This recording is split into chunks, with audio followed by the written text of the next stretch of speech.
Et écoute, je fais avec plaisir cette interview en essayant d'être le plus vrai possible à l'intérieur de ce mensonge qu'est le cinéma.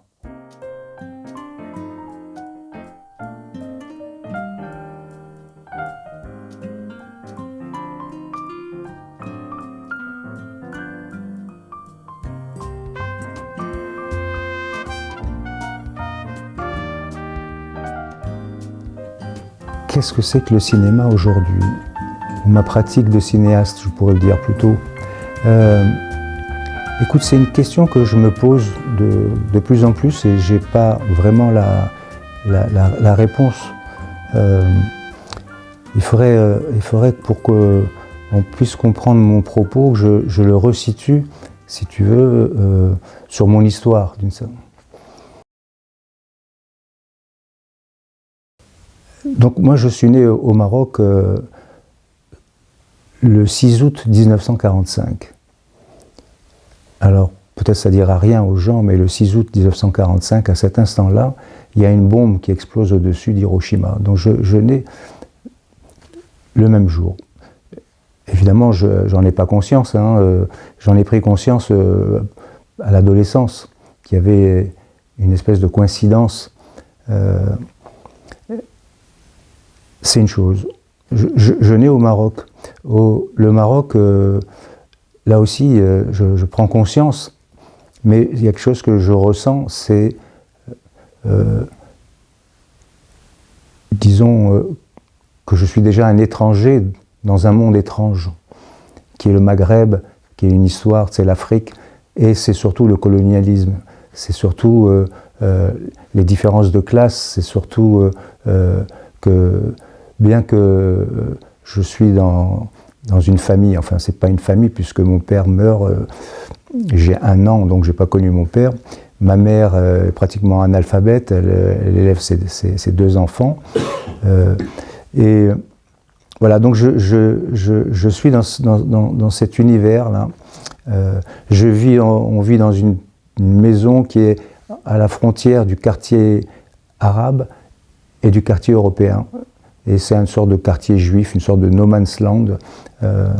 Donc entre 2 univers qui sont séparés en fait par une palissade énorme à Casablanca, on appelait ça derrière les planches, et au pied de ces planches, il y a le quartier arabe et un quartier, c'est devenu une sorte de marché aux puces à ciel ouvert, sous ces planches, où on trouve tout ce que l'Amérique produit, de biens de consommation, qui sont mis en vente là. Ce sont les surplus de l'armée américaine qui sont vendus. C'est-à-dire qu'on peut trouver des jus de fruits, ce qui n'existait pas, des jus de fruits en boîte, du lait en poudre, une Jeep en pièces détachées, un frigidaire, des mixeurs, des jeans, des chemises à fleurs, des Ray-Ban.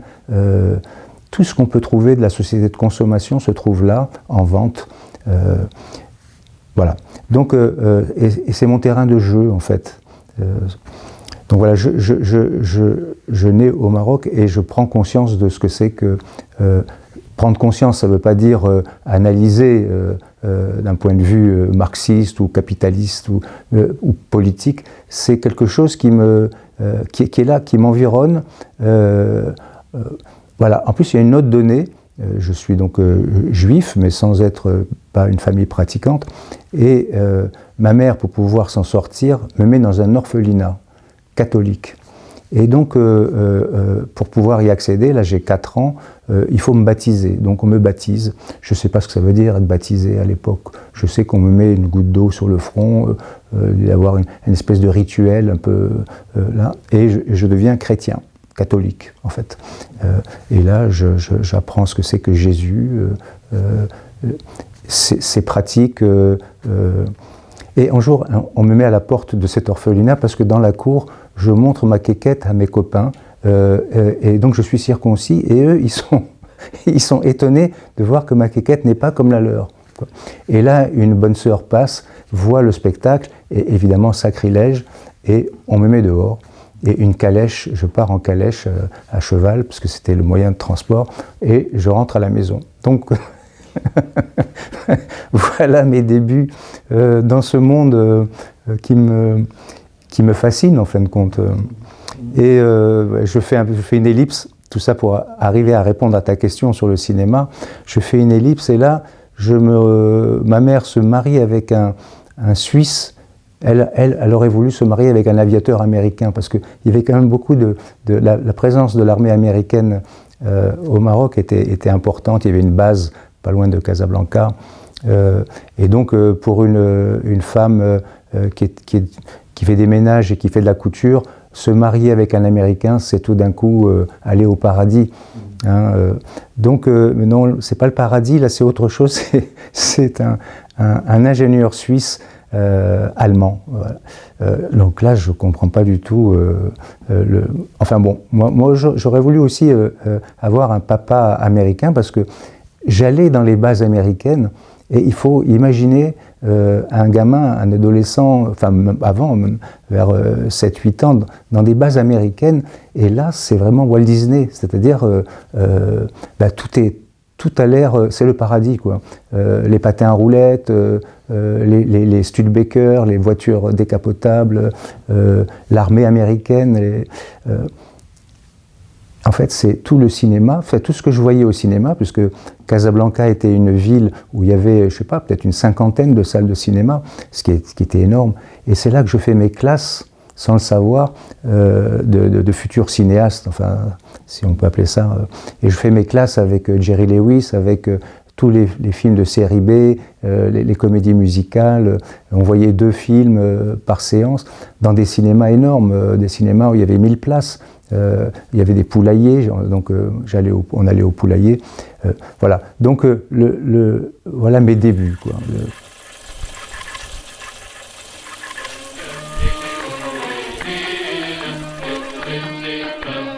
Le premier film que tu as vu, tu t'en souviens? Alors, c'était un film égyptien. Non, mais il y avait des films extraordinaires. Il y avait Godzilla, les films japonais, mais je crois que c'est Jerry Lewis. Jerry Lewis m'a beaucoup marqué. Donc les premiers films de Jerry Lewis en tant que comédien, hein, Jerry Lewis et Dean Martin. Donc c'est ce cinéma-là qui m'a vraiment, parce que tout d'un coup, le contraste entre ce qu'on voit sur l'écran et quand tu sors de la salle de cinéma et que tu te retrouves dans le quartier arabe, c'est un contraste énorme. Aujourd'hui, tu vas au cinéma, tu rentres, tu sors, il n'y a pas une grosse différence entre l'extérieur et l'intérieur. Là, c'est tout d'un coup quelque chose de fascinant, quoi. Et tu l'as vécu comment, ces rapports de différence Je ne peux pas analyser la façon dont... Mais j'essaie de... Je crois que ça a développé mon imagination. Parce que l'imagination Enfin, moi, je me suis dit... est-ce que je me suis pas dit ça très textuellement, mais il y a quelque chose de spécial sur cet écran. On voit quelque chose qui n'existe pas, ou alors qui n'existe que une espèce de féerie. Et j'ai mis longtemps à comprendre ce que c'était que le cinéma. Enfin, que c'était un écran, que c'était des acteurs, même si on les revoyait de film en film, mais c'était rentrer dans un univers extraordinaire, quoi. Donc voilà mon entrée dans le... Donc j'arrive en Algérie avec cet ingénieur suisse et ma mère, on arrive dans une voiture américaine, on passe la frontière, et là j'ai 13 ans, on est en 58, et là je vois l'armée, je vois les jeunes gens un peu apeurés, qui tiennent des mitraillettes, qui bousculent des indigènes, qui les fouillent. Et nous, on n'est pas fouillés. On nous dit, passez, allez-y, on passe la frontière, vous passez. Mais tous les autres, ils sont fouillés, ils sont collés contre les voitures, les camions. Et là, c'est une autre vision qui m'assaille. Et là, je comprends qu'on est dans un autre univers qui est la guerre, quoi. Ces contrastes, Julien, t'ont nourri pour ton cinéma. Est-ce que tu t'en es imprégné ou... Imprégné, oui, mais j'imagine pas du tout que je vais faire des films, hein. J'ai 13 ans, je vis sur un nuage, mais oui, parce que je vais vivre des drames. Je vois mon médecin se faire descendre pas sous mes yeux, mais j'entends les coups de feu, j'entends la mer qui court. Le médecin est étendu sur le sol, il habitait dans notre immeuble, il s'appelait Cohen, il avait soigné des musulmans et il s'est fait descendre par l'OS. Donc je vois ça, je vois mon école plastiquée et dans la nuit, on est évacué par l'armée. Je pense que j'ai frôlé la mort plusieurs fois comme beaucoup de gens. Et donc là, je suis en relation avec des tracts qu'on voit dans sa boîte aux lettres où on voit des Européens avec la bite, les couilles dans la bouche. Et là, on dit voilà ce que c'est que les Félagas. Je vois les avions dans le collège, collège technique en Grande Kabylie, à Délice, un petit village. Je vois les avions foncer dans les Aurès, mitraillés. Je vois ça. Donc là, et mes meilleurs amis sont des Kabyles. Et donc il y a cette coexistence.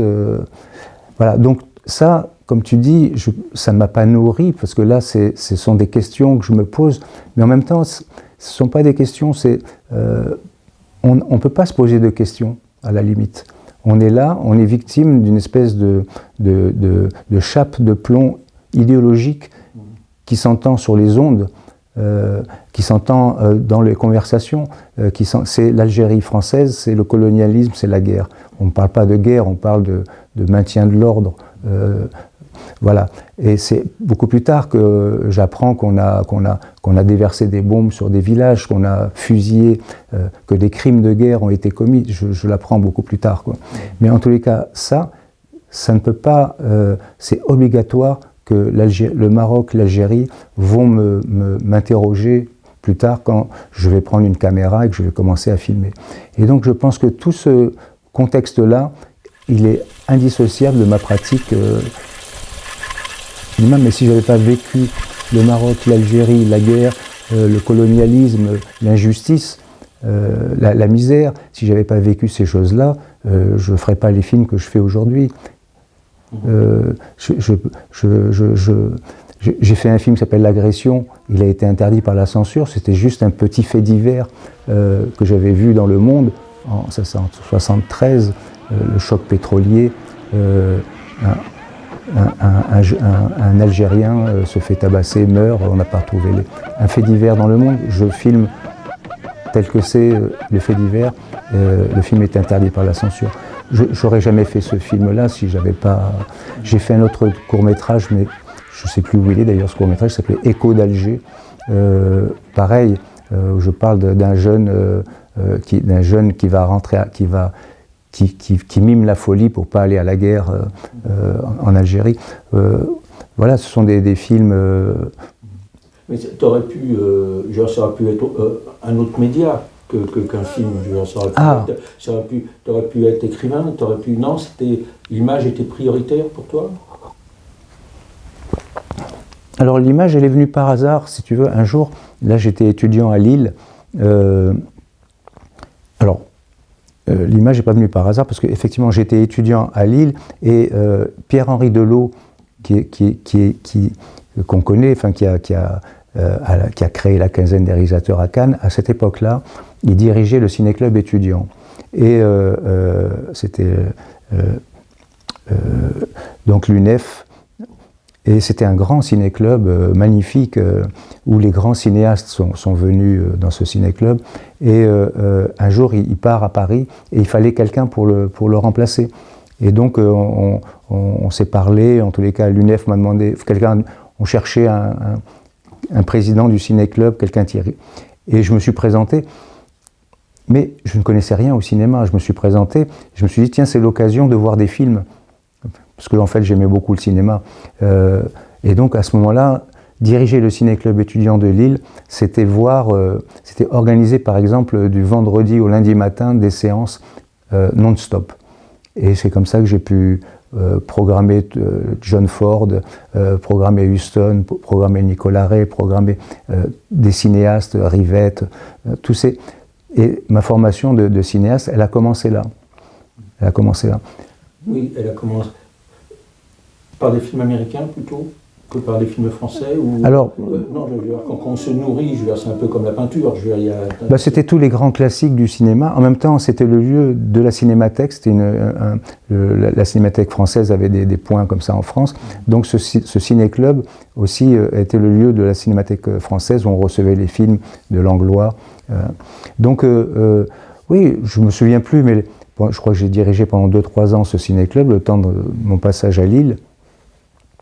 Et voilà, moi je connaissais rien. Donc on faisait par exemple un cycle de western, et donc c'était Hawks, c'était Ford, c'était Raoul Walsh, c'était ce cinéma.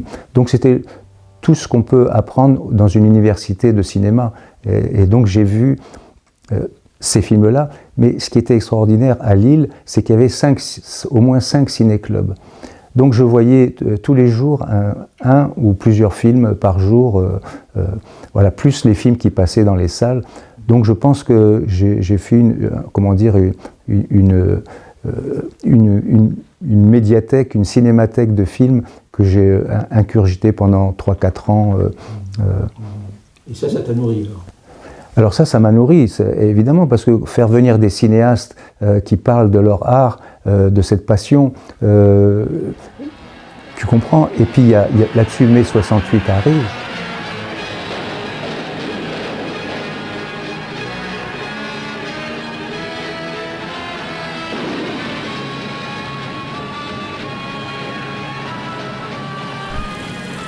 Et mai 68, c'est la rencontre avec Chris Marker qui vient à Lille, c'est la rencontre avec le cinéaste militant, mais j'ai déjà commencé à faire des films à ce moment-là. Comment t'as touché la première caméra? Quand tu as eu la première caméra en main, tu dis là je vais faire des films, comment ça se passe dans sa tête? Alors, j'étais chez un ami et il y avait une petite caméra 8 mm qui était posée sur une table. Moi, j'avais jamais tenu une caméra, même pas un appareil photo d'ailleurs. Et je m'occupais du ciné-club, donc cinéma, je me dis tiens, mais...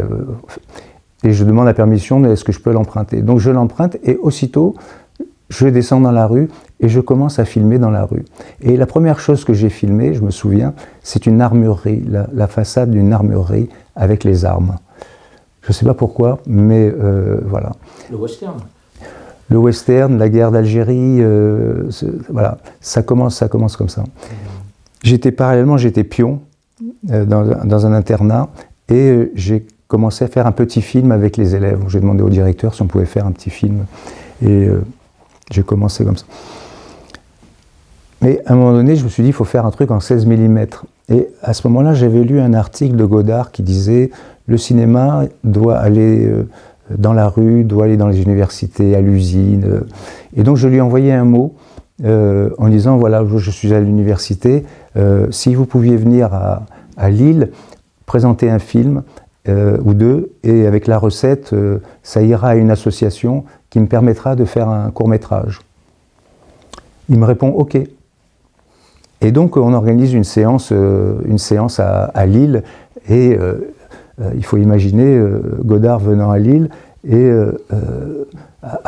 la séance est à 20h, à 19h, il y a déjà une queue dans la rue devant le cinéma, et j'attends Jean-Luc Godard qui doit arriver, quoi. Et à ce moment-là, à 8h moins 10, je reçois un télégramme, pas de culte de la personnalité, merci, à bientôt. Signé Jean-Luc Godard. N'empêche que j'ai lu le texte et puis les gens sont restés, et avec la recette, j'ai quand même pu faire le film, premier film que je tourne, qui a un prix tout de suite au Festival du Jeune Cinéma à Rouen, je crois. Je reçois le premier prix et c'est Lelouch qui me remet le premier prix. Donc j'ai été parrainé par Godard et Lelouch pour commencer mes débuts dans le cinéma. Et donc, 68, et Chris Marker voit mes courts-métrages, et c'était des courts-métrages qui avaient une dimension un peu de science-fiction, et je ne sais pas pourquoi, en tous les cas, il y a une espèce de courant qui passe entre nous, et d'amitié, et je me souviens qu'il y avait Bonfanti, le grand ingénieur du son, qui était venu à Lille, au Ciné-Club. Et je rentre dans cette relation avec ces hommes et ces femmes qui font ce type de cinéma et qui m'intéressent évidemment. Et je crois que j'ai appris avec la petite caméra 8 mm, parce qu'il y a tout dedans. Il y a de la pellicule, il faut faire du montage, il faut cadrer, il faut prendre le son. Donc mon école, ça a été ça, ça a été ces petits films. Le film produit indirectement par Godard, qui s'appelait Flash Park. Voilà, ça, mais je suis complètement autodidacte. Hein, j'ai pas de... Non, mais quand je disais ça, c'est de se dire que, quoi qu'il arrive, le cinéma est quand même quelque chose de complexe. Oui. Au niveau du regard, au niveau de la perception, du chant contre chant, de tous les éléments qui vont faire le film, oui. Comme un sculpteur. Oui. Tu vois, c'est en ça que je posais la question. Oui. C'est-à-dire qu'en fait, est-ce qu'il y a un film qui, ça peut être, je sais pas, Ford ou un film français, ou Godard, qui t'ont donné les clés, parce qu'en fait, quelque part, il faut quand même des clés pour ouvrir la porte. Oui. Non, je crois que c'est beaucoup plus facile qu'on ne pense de faire un film. C'est beaucoup plus facile qu'on ne pense. Aujourd'hui, ça le démontre. Là, tu as un appareil photo qui fait un film. Le dernier film que j'ai fait le son, l'image, j'ai tout fait. Je crois que ce qui est le plus difficile, c'est pas la technique, c'est qu'est-ce qu'on veut dire. Comment le dire, qu'est-ce qu'on veut dire, c'est ça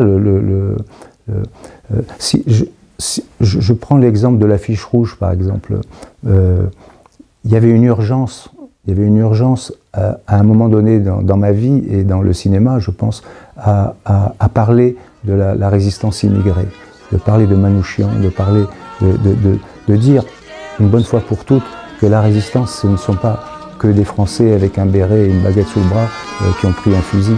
Non, la résistance, elle a commencé par des gens qui avaient une histoire, et cette histoire, elle commençait en dehors de la France, elle commençait en Espagne en 1936, elle a commencé dans les pays où le fascisme était là, et la résistance, ce sont des gens comme ça qui ont commencé la résistance. C'est pas le général de Gaulle qui a commencé la résistance, hein. Ce sont des gens simples, des ouvriers, des gens qui savaient ce que c'était que le fascisme. Dans les mines du Nord, il y avait des Polonais, il y avait des Algériens, on ne sait pas qu'il y avait des Algériens dans la résistance française, on ne sait pas qu'il y avait des Allemands, on ne sait pas qu'il y avait des Polonais, des Italiens. Donc ça, évidemment c'est beaucoup plus tard, c'est en 1973, je veux parler de ça. Je veux dire que la police française, elle a fait le travail de la Gestapo. Je veux le dire. À ce moment-là, ce n'est pas connu, ça ne se dit pas, ça ne s'entend pas. Vous vous tassez dans le fond, s'il vous plaît. Plus vite.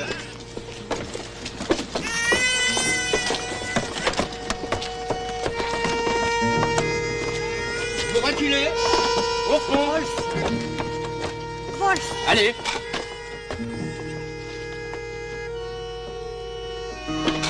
Donc il y a une urgence. Et cette urgence-là, elle fait qu'il faut faire le film. Et comment faire le film? Par tous les moyens. Et tous les moyens vont faire que la forme du film, la façon de filmer, va être presque induite par cette urgence. Et cette urgence, c'est trouver... Et c'est comme la guérilla. On va se battre contre une armée, et au Vietnam, la guérilla gagne. En Algérie, la guérilla gagne parce que c'est des petits bouts de ficelle, c'est faire travailler l'imagination. Voilà. Et cette imagination, elle vous permet de dépasser la technique.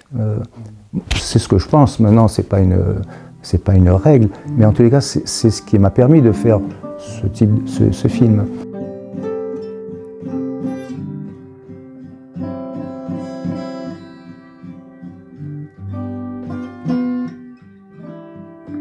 Pour répondre à ta question plus précisément, là, tu parles du style en fait, comment les films s'articulent, comment le discours est amené. Et c'est ce que, enfin, pour paraphraser un peu Lacan, si tu veux, il dit le style, c'est l'homme à qui on s'adresse.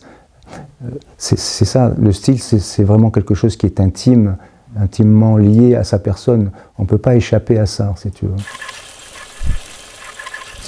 Moi, ça m'arrive qu'au bout de 3 minutes, j'ai saisi, si tu veux, le style, même avant 3 minutes, comme quand on écoute un morceau de musique, au bout de la 3e note, 4e note, tu sens le style, tu sens où veut aller le compositeur, le musicien. C'est pour ça qu'en musique, et la musique est importante pour moi, c'est qu'on reconnaît un musicien à son son. Le son de Miles Davis, c'est pas pareil que celui de Dizzy Gillespie, c'est pas pareil que celui de Verschuren, ou le son chaque musicien, mais vraiment musicien, a un style, un son tout à fait identifiable, reconnaissable. Et je pense que dans le cinéma, c'est pareil. Dans tous les arts d'ailleurs, on va commencer un roman de Dashiell Hammett, on va tout de suite être situé dans un temps précis, quoi. À la prison de Fresnes. Oh, là-bas, on m'a fait attendre longtemps, presque toute la journée. Pendant que j'attendais, il y a un prisonnier qui s'est mis à chanter Le temps des cerises, il me semble. Oh, maintenant, je suis plus tout à fait sûre. Alors les gardes l'ont fait taire. Eh bien, dans la prison, tous les prisonniers ont repris la chanson. Mais j'ai pas revu Célestino. La cartoucherie de Vincennes, c'était un lieu d'ébullition théâtrale, de gens qui avaient aussi des urgences à dire des choses, mais en dehors de ce théâtre qui existait, mais d'un théâtre installé. C'était déjà des résistants culturels qui se sont mis là, mais avec aussi cette urgence et cette écriture théâtrale, cette façon de rendre compte du réel. Des gens comme Ariane Mouchkine, ce sont des personnes extraordinaires qui ont amené quelque chose dans le théâtre français. Il n'y a pas que Mouchkine, mais en tous les cas, la cartoucherie, c'était ce lieu, et pour moi, c'était emblématique de faire un film à l'intérieur d'un espace qui était déjà un espace très engagé, quoi. Et un espace qui était un beau décor. Inspirant. Le théâtre est là, présent. Et c'est pour ça que dans l'affiche rouge, il y a cette présence de la théâtralité. Et ce qui est étonnant, c'est que une fois que tu as fait ce film, tu ne reviens plus à la cartoucherie. Alors que, est-ce que ça aurait pu être aussi un lieu cinématographique en tant que tel ? Disons que la cartoucherie, ça a présenté beaucoup d'intérêt à la fois économique, esthétique par rapport à ce film. Voilà, c'était lié aussi au contenu je voulais travailler avec des personnes, et Ariane Mouchkine m'a permis de faire ça, d'utiliser les décors, de demander aux comédiens de la compagnie s'ils étaient d'accord pour travailler sur le film. Ça a été une source d'inspiration très, très, très, très forte. Et en même temps, c'était un décor. Tu disais, on a fait le film en 20 jours. Je m'étais dit comment arriver dans un temps très réduit à faire un film, parce que c'était une question de moyens. On était tous payés au même prix. C'était presque tout le monde était une sorte de bénévolat, un engagement. Je mettais un travelling au milieu de la cour, de la cartoucherie, un travelling, et on tournait une séquence, c'était avec une dolly, dans un axe. Alors c'est une séquence qui était évidemment très mise en scène, tout ça, des plans séquences, tout ça, et puis après, on pouvait tourner dans l'autre sens une autre séquence. On suffisait de travelling, de bouger la dolly, et dans l'autre sens, on avait une autre séquence à un autre moment. Ça, c'était quelque chose qui venait des impératifs économiques. On se dit comment utiliser les contraintes. C'en était une de contraintes. Il faisait combien le travelling? C'était un long travelling, ça dépendait de la scène. Non, mais une fois installé, il traversait pratiquement toute la cour, non? Oui, ça devait être un travelling, je ne me souviens plus, mais une quarantaine de mètres, 50 mètres, on avait, voilà. Et donc, voilà, c'est comme dans un studio, en fait. Et c'était... C'est une sorte de confort aussi, en fait, d'avoir tourné à la cartoucherie dans un lieu unique qui te permet pratiquement d'exploiter tous les... Oui. C'est ça que je disais au niveau de la théâtralité, c'est-à-dire qu'il y avait cette unité de temps, cette unité de lieu. D'abord, oui, bien sûr, c'était écrit. Je te donne plusieurs exemples. En tous les cas, ça a été écrit avec un co-scénariste qui est René Richon, qui était un ami que j'avais connu sur l'agression, puisque je me souviens de l'agression, avait eu un prix au festival à Grenoble, et il était là, et on s'est parlé, et tout de suite on a eu une relation très forte, amicale, d'amitié, et on s'était dit qu'on ferait des films ensemble. Donc René Richon participe avec moi à l'écriture du scénario. Le scénario, il existe, il y a quelques pages. Pour te donner un exemple, je voulais travailler avec Pierre Clémenti, qui sortait de prison, injustement emprisonné en Italie pour drogue. Et je frappe à la porte de chez Pierre Clémenti et je lui dis bonjour, voilà, j'aimerais que vous travailliez sur un film, j'ai quelques pages, si vous pouvez les lire, je vous rappellerai. Il me dit non, revenez dans une demi-heure et puis je vous dirai ce qu'il en est. J'adorais Pierre Clémenti, c'était Visconti, puis surtout sa dimension poétique. Je reviens une demi-heure après, j'ouvre la porte et je vois Pierre et il me dit « Est-ce que ce costume, ça va ?» Et il avait déjà enfilé le costume du personnage de Marcel Reymann, un personnage magnifique qui fait partie du groupe Manouchian, quoi.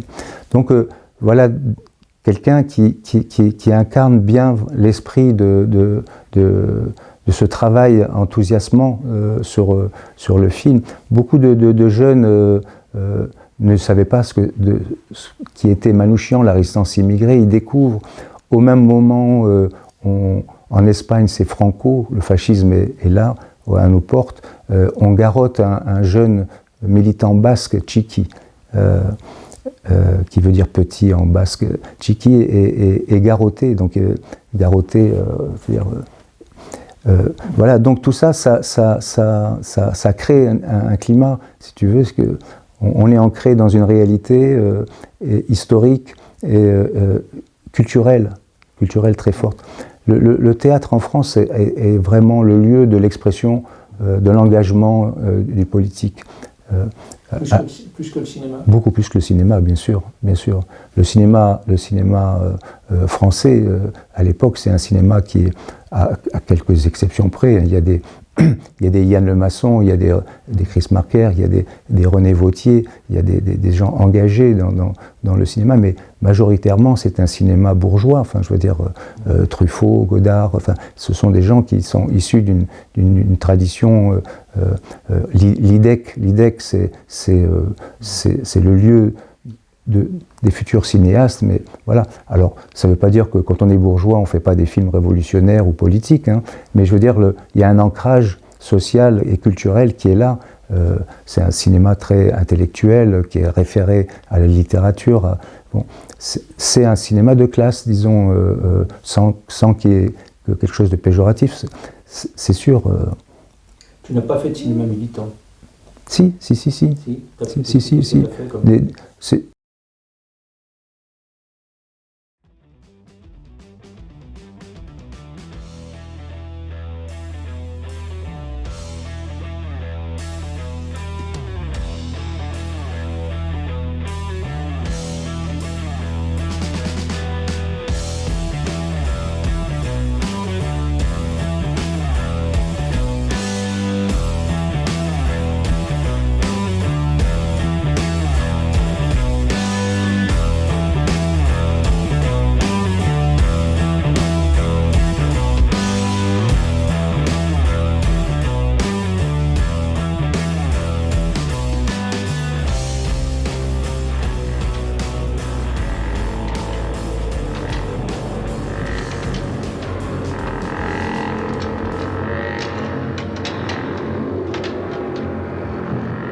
Mais avant de parler de ça, juste un petit passage, c'est que il y a une expérience qui a été très forte aussi pour moi, où je retrouve Chris Marker, c'est que je suis engagé comme stagiaire avec Costa Gavras sur l'aveu. Et donc là, j'ai un champ d'observation extraordinaire. Il y a le grand cinéma français, Yves Montand, Simone Signoret, il y a Raoul Coutard, il y a je crois que c'est Civelle, un grand ingénieur du son, des décorateurs. C'est-à-dire que tout d'un coup, il y a une espèce de cinéma énorme et avec en tant que stagiaire, on n'a rien à faire. Donc, on n'a rien à faire. Et donc, là, j'ai les oreilles, les yeux grands ouverts pour voir Costa Gavras travailler, pour voir les comédiens travailler. Et c'est là que je rencontre d'ailleurs sur le film Laszlo Szabó, qui est un comédien qui me fascine, qui joue beaucoup dans les films de Godard, et avec qui je vais entretenir une relation. Et Szabó, Laszlo va faire tous les films que j'ai faits, il a joué dedans. Et j'ai même été son assistant quand il a fait ses premiers films. Donc ça a été un événement et une expérience très très formatrice pour moi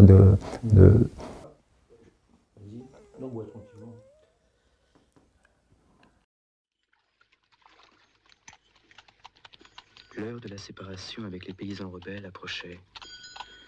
Mais nous sentions tous que quelque chose de plus grave allait se produire.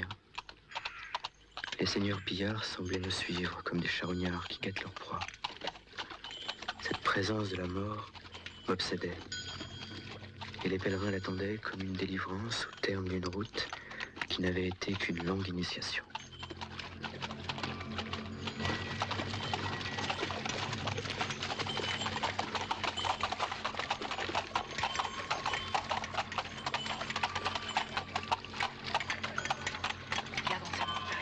Des rapaces affamés qui guettent leur proie. Les loups. Dieu miséricorde.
Entre parenthèses, c'est une musique d'Antoine Duhamel qui a fait des musiques pour Godard, Truffaut, et il m'a toujours dit que c'était une des plus belles musiques qu'il ait composées, parce que il y avait quelque chose qui mariait le passé et le présent.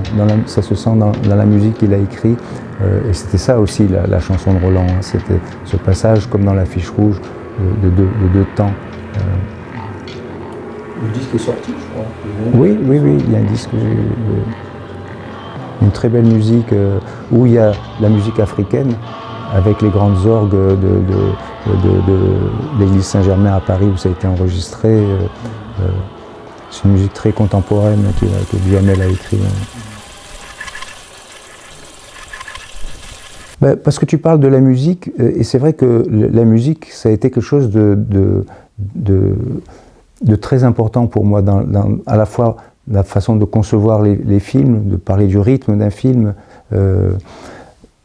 La musique est très importante, et j'ai fait beaucoup de documentaires là-dessus, et en particulier mon premier documentaire, c'est cette lettre à Michel Petrucciani, qui est sur ce pianiste magnifique. Mais ça a tout d'un coup, parce qu'il y a très peu de films documentaires sur la musique, en définitive. Il y a beaucoup de concerts, de choses comme ça, mais et ça m'intéressait aussi de parler de l'individu. En général, on fait un film. Il y a les films qui ont été faits sur Glenn Gould, par exemple. Et donc, aller à la rencontre de musiciens, pour moi, c'est très très important de comprendre ce mystère de la musique. Le cinéma, il n'y a pas de mystère dans le cinéma, en fait, parce que c'est quelque chose de très collectif. Et puis, mais dans la musique, c'est tout d'un coup, il y a un individu qui est là, et si c'est un pianiste, il a quelques notes à son service, et il va produire quelque chose qui va bouleverser des âmes, bouleverser des personnes, leur faire changer presque d'univers et d'esprit. La musique, c'est...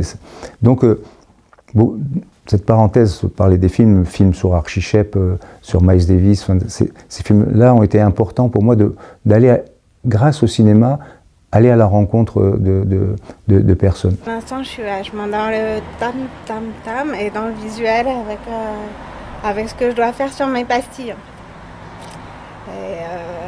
Mais progressivement, ça va changer et on va se mélanger un peu plus. Et le journal d'une jeune femme sourde, c'est aussi ça, c'est un peu comme c'est une réflexion sur la musique aussi, puisque c'est une jeune femme qui a perdu complètement l'audition suite à un traumatisme et une opération chirurgicale, et donc qui a perdu au point de ne plus entendre sa voix ni aucun son.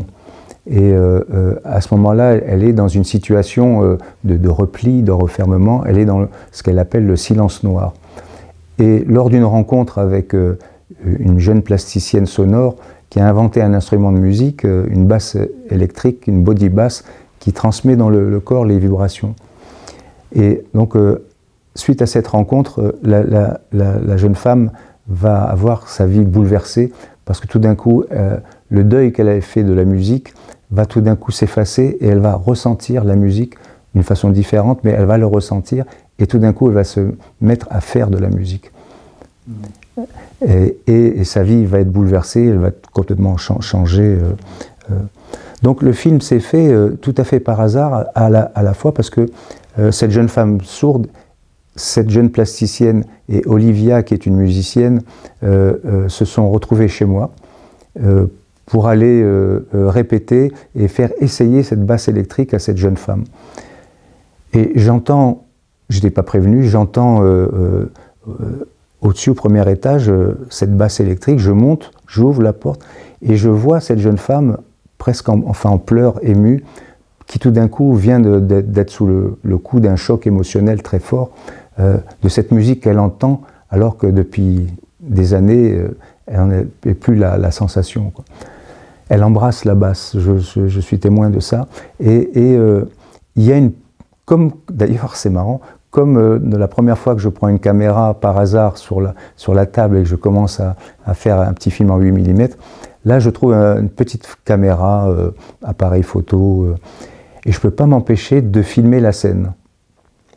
Et le film commence. Et je ne sais pas que je suis en train de m'embarquer dans un film qui va durer 6 mois et pour faire un long métrage où je vais faire à la fois et le son et l'image. Et c'est un film qui s'est fait à la maison. Toutes les semaines, il y avait une répétition. C'est un film chronologique. C'est un tournage chronologique.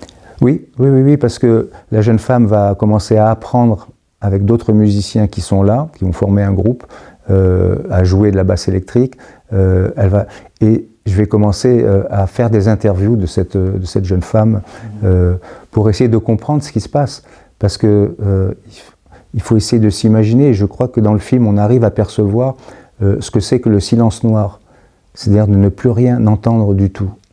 D'être plongé dans quelque chose qui est à la fois terrifiant, hein, et en même temps qui est un autre monde, quoi. C'est l'idée du début du film, non? Où c'est Watt, où le son devient très Watt, très quand on n'entend plus rien, quoi. Quand elle sur le quai sur le port de. Oui, non, oui, c'est ça. Oui. Hein, c'est très impressionnant. Oui. On comprend quoi c'est. Oui, on se met à la place de cette femme. Et d'entendre le silence, c'est la musique qui le fait entendre. C'est ça qui est paradoxal. C'est-à-dire qu'il y a une musique qui arrive, si tu revois le film, à la flûte, une espèce de vague comme ça, qui vient se surajouter au silence qui environne la jeune femme qui marche dans la ville. Tout d'un coup, et c'est ce silence-là qui donne l'idée, cette musique qui donne l'idée du silence intérieur.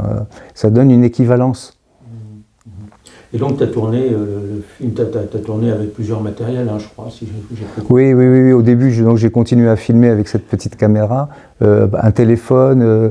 Et il fallait filmer.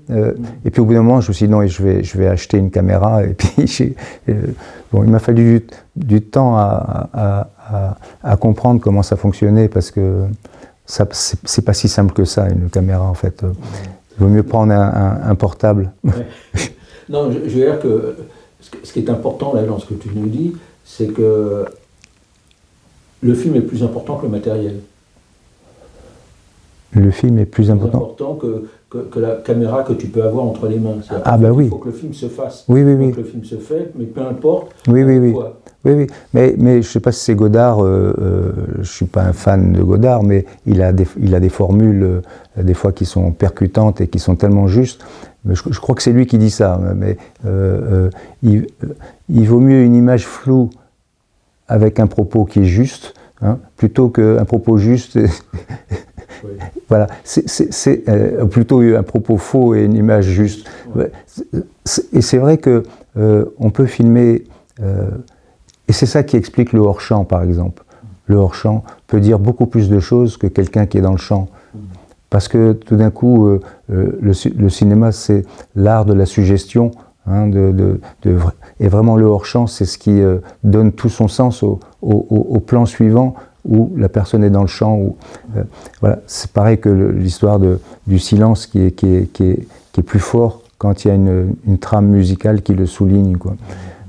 Donc c'est ça le langage du cinéma, c'est trouver des équivalences, quelque chose qui suggère, qui laisse à l'imagination toute sa place.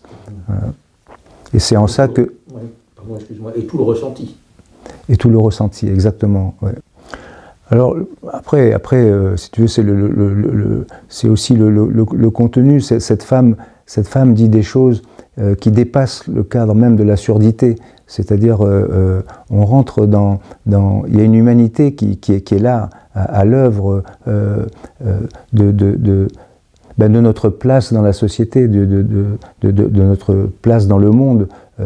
Elle en fait prendre conscience et on se dit que la vie, c'est quelque chose, comme dit Novecento, est-ce que vous allez entendre ça, bordel, que la vie, c'est quelque chose?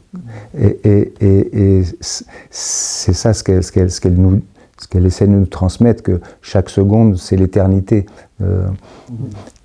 Et je pense que c'est fort.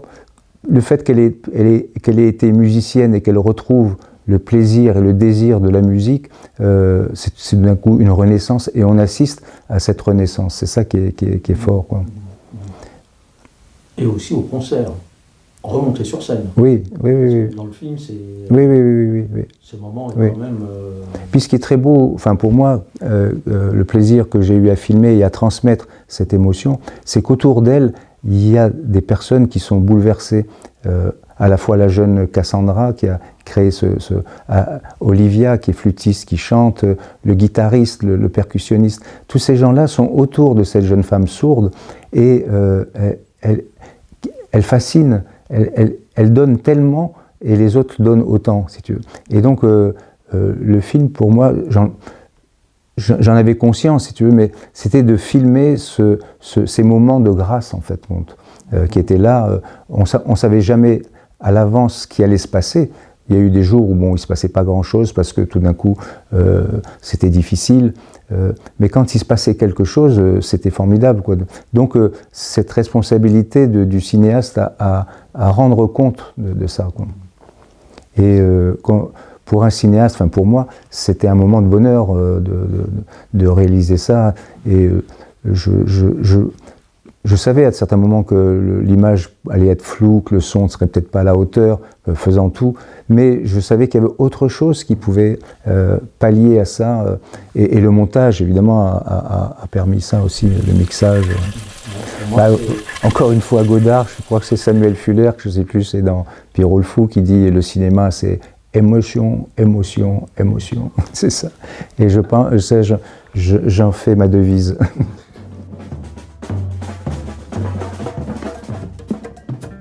Pour changer le monde, il y a un homme, Martin Luther King, il y a 50 ans a été assassiné.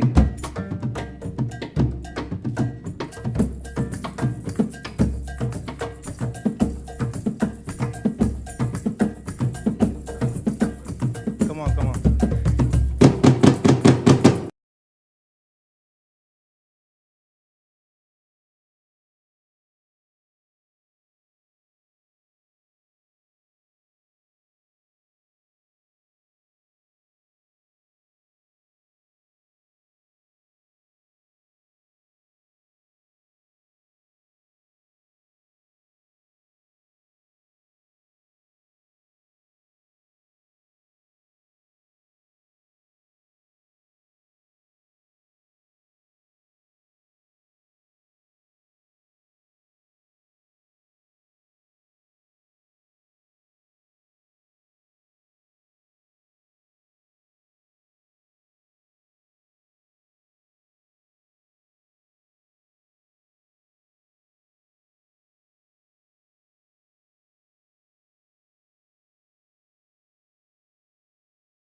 Pour moi, c'est une sorte d'aboutissement, toi, le film. C'est ce que j'allais dire. C'est ce que j'allais dire. Pour moi, c'est une sorte de film testamentaire. À savoir qu'il y a dans ce film-là des extraits de... En fait, c'est un hommage à Archie Shepp en particulier. Cette rencontre que j'ai faite avec Archie dans un de mes premiers films documentaires. Et sur les 20 ans du festival. Donc on voit Archie dans le film quand il a 67 ans, je crois il le dit, ou 63 ans, et on le voit quand il en a 83. Cet homme-là a dit tellement de choses magnifiques en musique, et aussi dans des paroles, des poésies qu'il a écrites. Voilà, c'est quelqu'un qui m'a vraiment beaucoup marqué dans ma vie de cinéaste, et parce qu'on a fait des films ensemble en Afrique, on a monté des comédies musicales, on a fait beaucoup d'aventures extraordinaires. The revolution will not give you mouth sex appeal. The revolution will not get rid of the nuts. Le film, c'est aussi, si tu veux, je ne sais pas si tu l'as senti, mais c'est aussi sur une aventure collective, pas uniquement des musiciens, mais des gens qui vont faire ce festival. C'est-à-dire que pour moi, c'est une sorte d'utopie à l'œuvre, où des gens arrivent sur une île et vont construire quelque chose où de la musique va naître, mais pas que de la musique, c'est-à-dire des rencontres, comme par exemple ce spectacle Changer le monde, mais il y a eu d'autres, des créations, et donc il y a des personnalités, et parce qu'on n'entend pas souvent les musiciens se livrer, on leur donne pas souvent l'occasion de se livrer, de donner leurs sentiments sur le monde, sur la musique, sur le contexte social, politique, et j'ai voulu capter certaines de leurs réflexions, de leurs pensées, et Archie, évidemment, il dit des choses magnifiques, mais pas que lui. Jacques Schwarzbart, il dit une chose qui est magnifique sur cette muraille qui enserre le cœur de l'homme, et il dit la fonction de l'art, c'est vraiment de faire tomber cette muraille pour qu'enfin on puisse se libérer et parler en toute liberté de ce sentiment, de cette expression, de ce collectif, quoi. Sachant que Jacques Schwarzbart, c'est le fils de André Schwarzbart, ce grand écrivain, et Simone Schwarzbart, antillaise. Donc ce sentiment du tout monde, la créolité tout d'un coup, et ça pour moi c'est très, très important. Et le festival de jazz de Porquerolles, c'est ça, c'est-à-dire cette mixité. Quand André Mainviel chante Étrange, étranger, ce poème de Prévert qu'il écrit en 56 ou un truc comme ça, mais qui est tellement d'actualité, hein, et qui parle de la Méditerranée, qui est toute proche avec ce cimetière de migrants. Voilà, je pense que c'est un festival que j'ai créé, mais je trouve qu'il me ressemble, à savoir que c'est un lieu de réflexion, d'humanité, de musique, et la beauté et la poésie sont à l'œuvre en permanence.